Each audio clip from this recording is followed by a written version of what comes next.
穌共享死亡至光榮之旅嘅苦盡甘來生命分享環節。今晚亦都會由禮儀小組嘅兄弟姊妹帶領大家嘅苦路事工。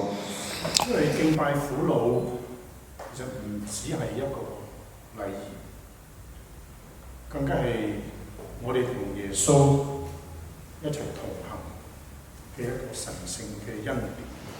雙向順情嘅咩意思咧？就係天主嘅恩寵直接係俾咗我哋，係無條件，我哋冇問佢都俾咗我哋。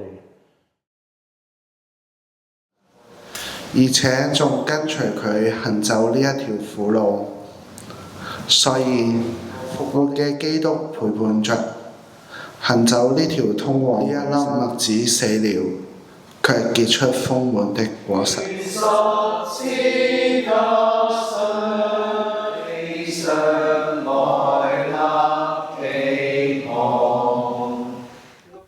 呢個十字架，呢一根樹幹，係天父俾耶穌。主子由於對父嘅服從，變得好似人咁軟弱。朋友，呢個第7處係考驗你意志嘅一個機會。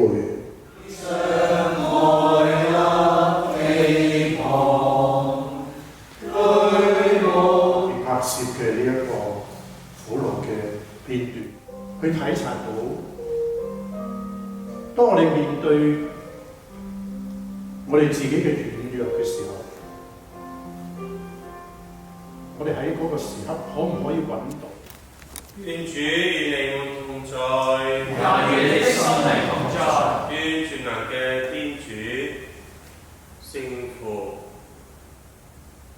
聖子、聖神降福你們。